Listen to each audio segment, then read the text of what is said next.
Caitlin Clark appears to be hunted every game. Obviously, Caitlin's carrying a lot on her shoulders. A big WNBA game featuring Caitlin Clark turned into a huge scandal because referees seemed unfair and biased. What was meant to be a night of celebration and competition turned into a national firestorm. Fans got angry, accusing the league of playing favorites, and the commissioner was even suspended. Now the WNBA has to fix its reputation and protect its newest superstar before everything starts to fall apart. The Indiana Fever, with rookie star Caitlin Clark leading the charge, took on the mighty New York Liberty. But something felt wrong from the start.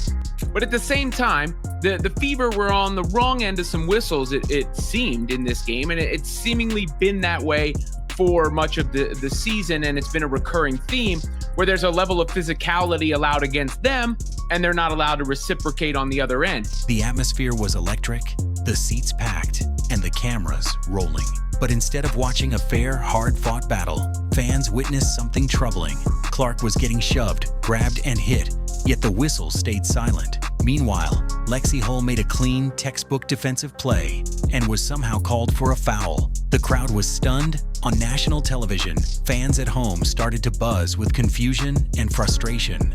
And I understand the frustration that I think comes the most with officiating is the inconsistencies of officiating. But listen, this is not unique to the WNBA. This wasn't how a marquee matchup was supposed to look, and that's why doubts about fairness quickly turned into outright suspicion. The drama hit a boiling point when the final numbers came out. The Liberty shot 32 free throws, while the Fever only got 15. That's more than double, and in a tight game, it made all the difference. When the stats dropped, fans felt their worst fears confirmed. How could a game this close have such a huge gap in foul calls? Even seasoned analysts couldn't explain it away.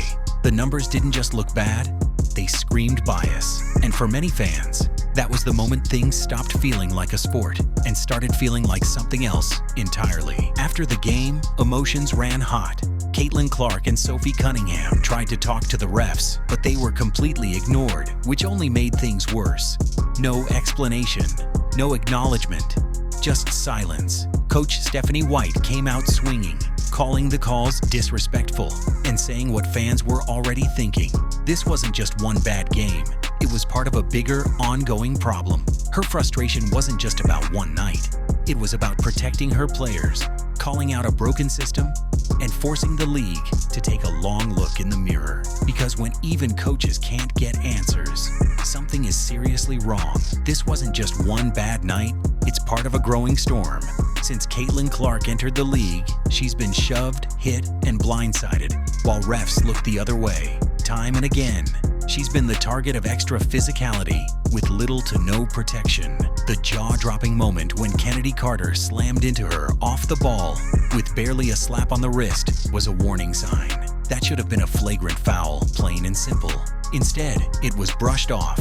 Now, with the Fever sitting at a brutal -31 free throw difference this season, it's clear something is deeply wrong, and fans are sounding the alarm. Because when a star like Clark can't even get a fair whistle, it threatens the whole foundation of the game. Social media exploded. Within minutes, the controversy was trending.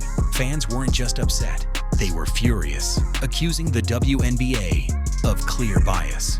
Or worse, rigging games. Hashtags calling out the refs and league leadership flooded Twitter, TikTok, and Instagram. Prominent analysts, former players, and even celebrities chimed in, demanding accountability. The league was suddenly in the hot seat, facing a full-blown credibility crisis as voices across the country demanded answers and accountability. Because when your most talked about moment is a scandal and not a highlight, that's a sign of deeper trouble. In a jaw-dropping twist, WNBA Commissioner Kathy Engelbert was suspended just days after the heated Fever Liberty showdown. It was a move no one saw coming. Behind the scenes, reports say she had been brushing off months of complaints about bad officiating.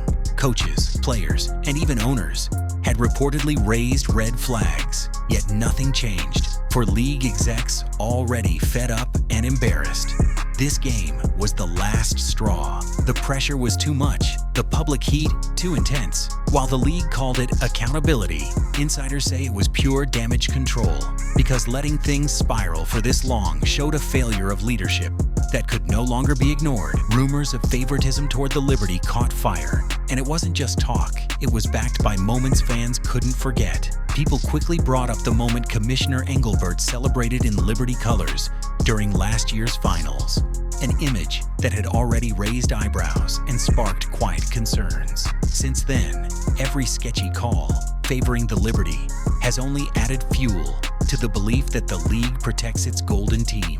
Every foul not called, every whistle that seemed too quick added another layer of doubt. Because in a league fighting for trust, even the smallest slip can feel like proof of something bigger. The WNBA is standing on the edge of something huge or something dangerous. Caitlin Clark has brought in record crowds, massive TV ratings, and a wave of new fans. She's not just growing the game, she's transforming it. But with all that attention comes pressure. And now, every bad call is a headline. Every missed whistle is a debate. Every game feels like a test of the league's fairness. If the league can't prove it's fair, it risks losing the very audience that's lifting it higher than ever before. Because fans will support a league they trust, but not one they believe is rigged. Caitlin Clark isn't just another rookie. She's the face of a new era. Her impact has shattered old expectations, exposed long-ignored problems, and pushed the WNBA into the spotlight like never before.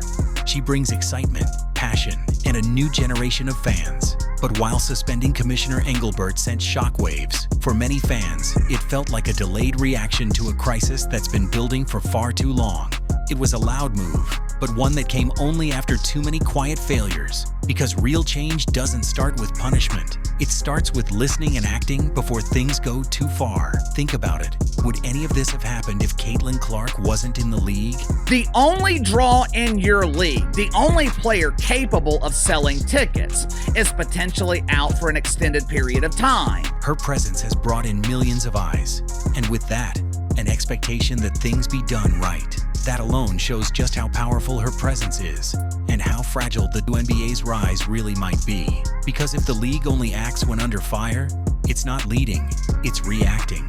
And that's not how you build something that lasts. That's the big question, and it cuts deep. For some, this feels like the WNBA finally waking up to protect its players and preserve its future.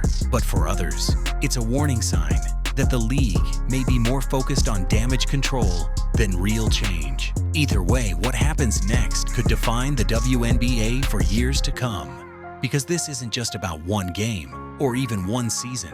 It's about the kind of league the WNBA wants to be from now on.